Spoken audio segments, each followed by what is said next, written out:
The Highway of Tears adalah koridor sepanjang 725 km dari Highway 16 antara Prince George dan Prince Rupert, British Columbia, Kanada, yang telah menjadi lokasi terjadinya banyak pembunuhan dan orang hilang yang dimulai sejak tahun 1970.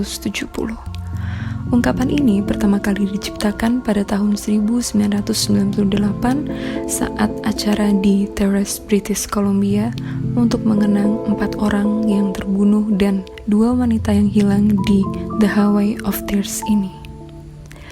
Dalam daftar korban, disebutkan bahwa sejumlah besar korban merupakan perempuan dan beretnis pribumi Kanada. Penjelasan mengenai kejahatan yang ada selama bertahun-tahun ini disebutkan bahwa pelaku melakukan kejahatan tersebut dengan atau atas dasar rasisme sistemik, kemiskinan, penyalahgunaan narkoba, kekerasan domestik, dan masalah keluarga seperti sistem pengasuhan anak atau sistem sekolah. Yang mengarah pada penculikan dan pembunuhan adalah bahwa daerah itu merupakan daerah terisolasi dan terpencil, di mana seperti kita ketahui bahwa rata-rata korban meminta tumpangan untuk pergi keluar dari area Highway 16 tersebut karena minimnya transportasi umum yang menjangkau daerah tersebut. Faktor-faktor ini memicu serangan kekerasan karena pelaku merasa tidak akan ada yang mengetahui kejahatan yang akan mereka lakukan di The Highway of Tears tersebut, dan keadaan The Highway 16 tersebut yang terisolasi membuat para pelaku mudah untuk membuang dan menutupi barang bukti yang ada. Berdasarkan RCPM Project Ipana, korban berjumlah 18 orang. Namun, orang-orang percaya bahwa korban berjumlah lebih dari 18 orang, baik itu korban yang meninggal maupun korban yang hilang. Sedangkan menurut Aborigin Organization, korban berjumlah sekitar lebih dari 40 orang. Kasus orang hilang dan pembunuhan yang dikaitkan dengan Highway of Tears secara resmi pertama kali dimulai pada tahun 1969, tepatnya pada tanggal 25 Oktober. Korban bernama Gloria Moody yang berusia 26 tahun, yang pada saat itu masih hidup, terlihat meninggalkan bar di Williams Lake, British Columbia. Keesokan harinya, mayat dari Gloria Moody ditemukan 10 km jauhnya, disimpan di hutan lebat dekat peternakan sapi. Lalu pada tahun berikutnya, pada bulan Juli 1970, Micheline Pear yang berusia 18 tahun diturunkan di gerbang peternakan Tompkins oleh 2 orang wanita yang telah memberinya tumpangan. Setelah itu, ia mulai menghilang dari muka bumi dan tidak pernah didengar lagi kabarnya hingga saat ini. Status dari Micheline Pear masih hilang. Pada tahun 1973, ada pembunuhan misterius, yaitu pembunuhan 2 wanita muda, Gail Weiss dan Pamela Darlington, yang keduanya berumur 19 tahun. Keduanya menghilang setelah terlihat menumpang sebuah mobil di The Highway of Tears, dan tubuh mereka ditemukan secara tidak sengaja dibuang di parit berlumpur di sisi jalan The Highway of Tears. Kejadian pembunuhan serta kasus orang hilang tersebut masih berlanjut hingga pada tahun 2011 terjadi kasus menghilangnya Madison Scott yang terjadi tepat di bulan Mei tahun 2011.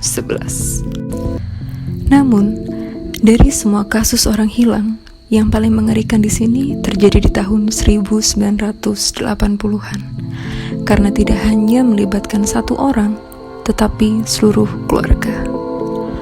Pada malam 2 Agustus 1989, seorang lelaki bernama Ronald Jack diduga sedang minum di sebuah bar di Prince George, British Columbia, ketika dia bertemu seorang lelaki yang menawarinya 2 minggu kerja di sebuah kamp penerbangan. Karena saat itu Ronald mati-matian mencari pekerjaan, Ronald dengan senang hati menerima dan dia dilaporkan membuat persiapan untuknya, istrinya Doreen, dan 2 anak mereka, Russell yang berusia 9 tahun dan Ryan yang berusia 4 tahun, untuk melakukan perjalanan ke tempat pekerjaan paruh waktu barunya itu.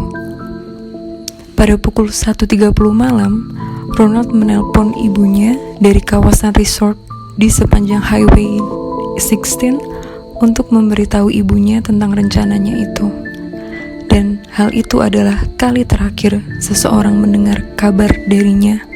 Dan Ronald, Jack, dan seluruh keluarganya menghilang begitu saja dari muka bumi hingga saat ini. Hal yang paling mengherankan dan membuat geram adalah bagaimana para polisi terlihat lamban dalam menangani kasus yang terjadi di Highway 16 ini. Walaupun agen spesial yang disebut Project E-Pena sudah dibentuk, jutaan dolar sudah dikeluarkan, dan sudah ada 60.000 lebih orang yang diwawancarai, update teknologi juga sudah dikerahkan oleh pemerintah untuk menangani kasus ini. Namun, setelah lebih dari 50 tahun, kasus ini belum juga menemukan titik terang and remain to be a cold case. Para polisi dan detektif yang bekerja dalam tim khusus kasus ini juga mengaku bahwa bagaimana sampai saat ini kasus Highway 16 belum dapat diterpecahkan juga selalu menghantui mereka. Bahkan sampai saat mereka sudah pensiun, mereka masih membawa catatan pribadi yang mereka kumpulkan selama menjalani investigasi dengan harapan bahwa suatu saat catatan mereka tersebut dapat membantu pada saat persidangan setelah pelaku ditemukan. Namun, pada tanggal 27 November 2010, seorang polisi lalu lintas RC Ampi sedang melakukan patroli rutin berhenti di sepanjang Highway of Tears. Lalu ada pengemudi truk pickup hitam yang saat berhenti ternyata dikendarai oleh seorang pemuda berusia 20 tahun bernama Cody Lechbokov yang digambarkan oleh polisi bertindak mencurigakan. Setelah menanyai dan meminta KTP dari si Cody, polisi menduga bahwa Lechbokov sedang dalam perjalanan berburu. Namun, karena sikap Lechbokov yang mencurigakan, polisi kembali melacak jejak truk si Lechbokov tersebut melalui salju yang saat itu sedang turun lumayan lebat. Berharap bahwa saat menemukan kembali si Lechbokov, polisi akan menemukan tumpukan rusa atau bangkai binatang lainnya. Polisi kaget karena mereka justru menemukan pemandangan mengerikan mayat baru dari seorang gadis yang terbunuh yang tampaknya baru saja dibuang. Mayat baru tersebut diduga baru saja dibuang di parit daerah Highway of Tears, dan tubuh dari mayat tersebut kelihatan telah diserang, yaitu dipukuli dan digorok tenggorokannya. Setelah polisi mengidentifikasi, mayat tersebut ternyata adalah Lauren Leslie.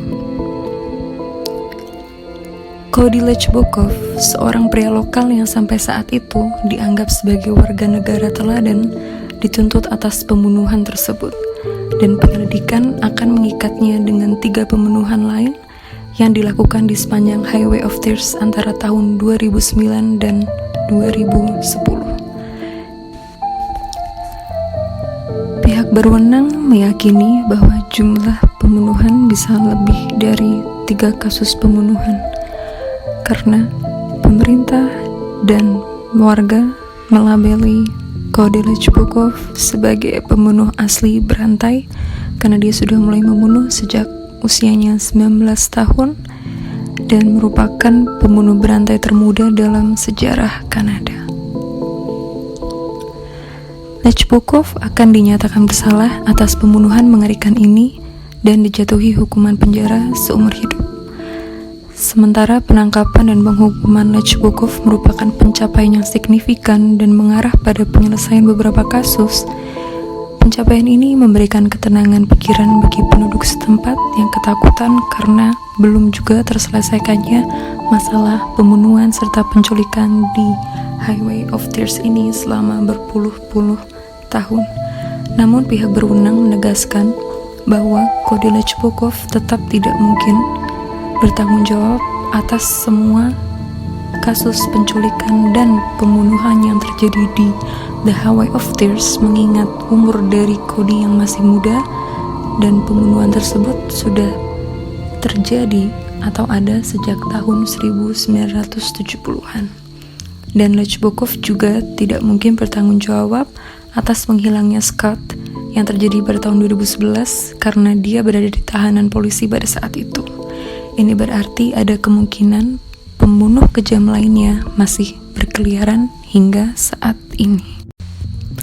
Perkembangan penting lainnya terjadi pada tahun 2012 sehubungan dengan salah satu pembunuhan yang sebelumnya terjadi pada tahun 1974, yaitu Colin McMillan yang berusia 16 tahun.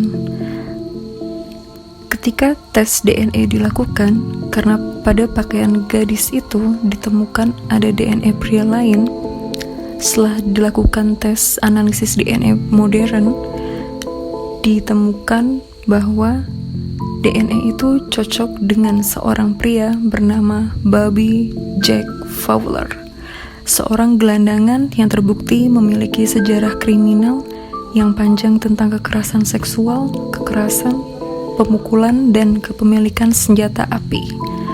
Dia diduga kuat berada di balik pembunuhan itu dan diyakini bertanggung jawab atas kematian Gail Weiss dan Pamela Darlington, yang keduanya juga ditemukan meninggal di sepanjang Highway of Tears. Dan diduga pula Fowler bertanggung jawab hingga 6 pembunuhan lainnya dalam waktu dan di daerah yang sama. Sayangnya, Fowler tidak bisa menjawab atas pembunuhan sadisnya tersebut karena ia telah meninggal di penjara pada tahun 2006 ketika menjalani investigasi untuk tuduhan yang tidak terkait dengan penculikan dan penyerangan, sehingga kita mungkin tidak pernah tahu sejauh mana sebenarnya kejahatan yang mengerikan ini terjadi. Penangkapan lain sehubungan dengan kejahatan di Highway 16 merujuk pada Gary Hanlon yang didakwa atas pembunuhan pada tahun 1978 atas nama Jack Monica yang pada saat itu berusia 12 tahun.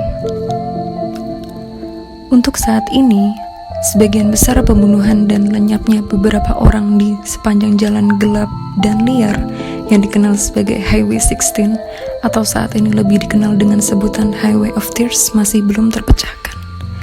Jawaban akhir untuk nasib gadis-gadis yang hilang ini tetap kabur dan tersembunyi bagi kita.